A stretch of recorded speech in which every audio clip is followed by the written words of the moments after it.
अस्सलाम वालेकुम नाज़रीन इकराम। किसी शख्स का ईमान उस वक्त तक मुकम्मल नहीं होता जब तक कि वो अपने भाई के लिए वही ख्वाहिश ना करे जो वो अपने लिए चाहता है। दिन भर काम की वजह से थकावट हो जाए तो पैरों को कुछ देर के लिए ठंडे पानी में रखो, इससे बहुत सुकून महसूस करेंगे। अगर आप अपने चेहरे को खूबसूरत और जवान रखना चाहते हैं तो रात को सोते वक्त चेहरे पर देसी घी का लेप कर दिया करें। जो लोग दूध में गुड़ डालकर इस्तेमाल करते हैं उनके पेट की चर्बी जल्दी पिघलने लगती है और मोटापे से जल्दी छुटकारा मिल जाता है। काजू खाना शुगर के मरीजों के लिए मुफीद है और ये शुगर को बढ़ने से रोकता है। अगर आपको ब्लड प्रेशर का प्रॉब्लम है तो जब भी नहाओ, नहाने के बाद 1 गिलास पानी पी लिया करो। सारी जिंदगी ब्लड प्रेशर नॉर्मल रहेगा।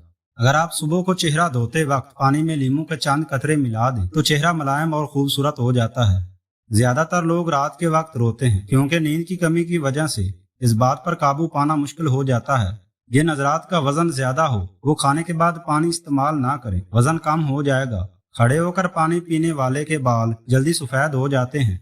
फटकड़ी के ऊपर अंडे की सफेदी लगाकर मुंह पर मसल दो, झुर्रियां खत्म हो जाएंगी। सुबह जागने पर लंबी लंबी सांस लिया करें और बिस्मिल्लाह शरीफ पढ़कर दिन का आगाज करें। रात को सोने से कबल पाँव के तलों की मालिश करने से दिमागी कमजोरी, मर्दाना कमजोरी दूर होती है। अगर आप शहद को सुबह नहार मुंह गर्म पानी में शामिल करके पी ली तो आपका वजन कम हो जाएगा और डिप्रेशन दूर होगा। अगर आप चाहते हैं कि नॉर्मल डिलीवरी हो और आफियत के साथ हो तो मियाँ बीवी हमल के आखिरी महीने में या बासितु या फातिह या करीम को बकसरत पढ़ने का मामूल बनाएं। अपने नाश्ते में और रात के खाने में बंद गोभी खाने का मामूल बनाएं। ये मोटापे को कम करने का बायस बनती है। कमर दर्द का मसला हो तो रात के वक्त कमर पर रोगन बादाम खालिस लेकर मालिश कर लें। चंद रोज मुसलसल ऐसा करने से ये अर्जा दूर हो जाएगा। खीरे और लीमू के रस का चेहरे पर मसाज करने से चेहरे पर रौनक हो जाती है और झुर्रियां गायब हो जाएंगी।